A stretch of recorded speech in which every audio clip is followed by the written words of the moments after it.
Ahmedabad airplane crash त्रासदी 12 जून 2025 को उस समय घटी जब एयर इंडिया की फ्लाइट AI-171 जो अहमदाबाद से लंदन जा रही थी, टेकोनफ के कुछ ही सेकंड बाद बीजे मेडिकल कॉलेज के छात्रावास से टकरा गई। इस बोइंग 787-8 ड्रीमलाइनर विमान में 242 लोग सवार थे, जिनमें से 241 की मौत हो गई, जबकि जमीन पर मौजूद 28 से अधिक लोगों की भी जान चली गई। दुर्घटना के तुरंत पहले पायलट ने मेडे कॉल किया था, लेकिन विमान मात्र 625 फीट की ऊंचाई से गिरकर क्रैश हो गया।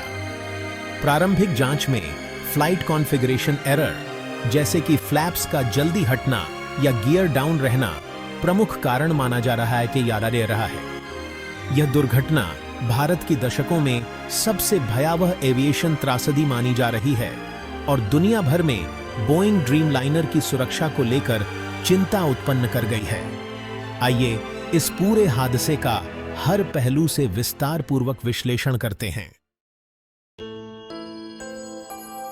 फ्लाइट का नाम था एयर इंडिया AI-171। विमान था Boeing 787-8 Dreamliner, registration number VTANX। प्रस्थान स्थल था सरदार वल्लभ भाई पटेल अंतर्राष्ट्रीय हवाई अड्डा, अहमदाबाद, और गंतव्य था लंदन गैटविक हवाई अड्डा। उड़ान का समय था दोपहर 1:35। कुल 230 यात्री और 12 चालक दल के सदस्य सवार थे। खास बात यह थी कि गुजरात के पूर्व मुख्यमंत्री विजय रूपाणी भी इसी विमान में यात्रा कर रहे थे।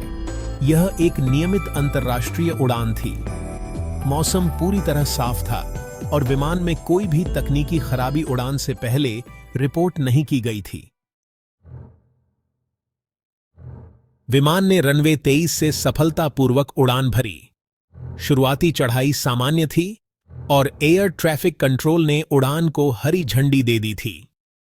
टेकोनफ के लगभग 20 सेकंड बाद विमान लगभग 625 फीट तक चढ़ चुका था, लेकिन फिर अचानक इसकी ऊंचाई गिरने लगी। शुरुआती रिपोर्टों के अनुसार फ्लैप्स समय से पहले हटा दिए गए या लैंडिंग गियर नीचे ही रह गया, जिससे विमान को पर्याप्त लिफ्ट नहीं मिल पाई। पायलट ने आपातकालीन कॉल यानी मेडे किया और बताया कि तकनीकी समस्या उत्पन्न हो गई है, परंतु विमान लौटने से पहले ही नियंत्रण खो बैठा। विमान अहमदाबाद के मेघाणी नगर क्षेत्र में स्थित बीजे मेडिकल कॉलेज के छात्रावास से टकरा गया। टक्कर के साथ ही जोरदार धमाका हुआ और आग लग गई। विमान में सवार 241 यात्रियों की मृत्यु हो गई। केवल एक यात्री बच पाया, विश्वास कुमार रमेश, जो एक ब्रिटिश नागरिक हैं और आपातकालीन खिड़की से बाहर निकलने में सफल रहे। विमान की टक्कर से छात्रावास की इमारत ढह गई और 28 से 33 लोग जमीन पर मारे गए। करीब 50 से अधिक लोग घायल हुए, जिनमें कई गंभीर अवस्था में हैं। साक्ष्य की बरामदगी के दौरान ब्लैक बॉक्स, जिसमें कॉकपिट वॉइस रिकॉर्डर और फ्लाइट डेटा रिकॉर्डर शामिल हैं, और कॉकपिट कैमरा यानी DVR मलबे से सुरक्षित निकाले गए।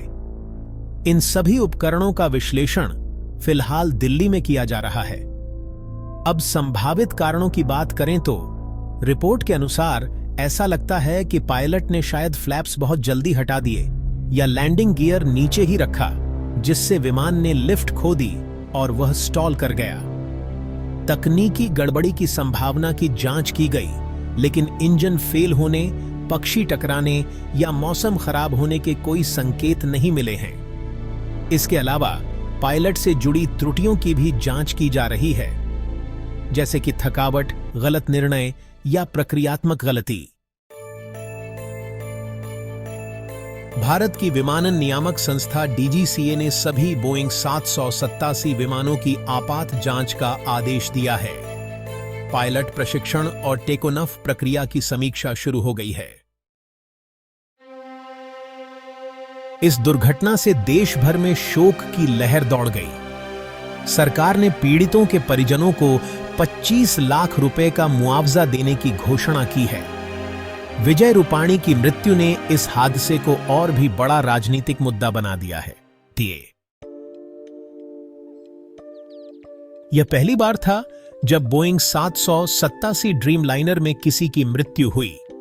यह 1996 की चरखी दादरी दुर्घटना के बाद भारत की सबसे भीषण विमान दुर्घटना है।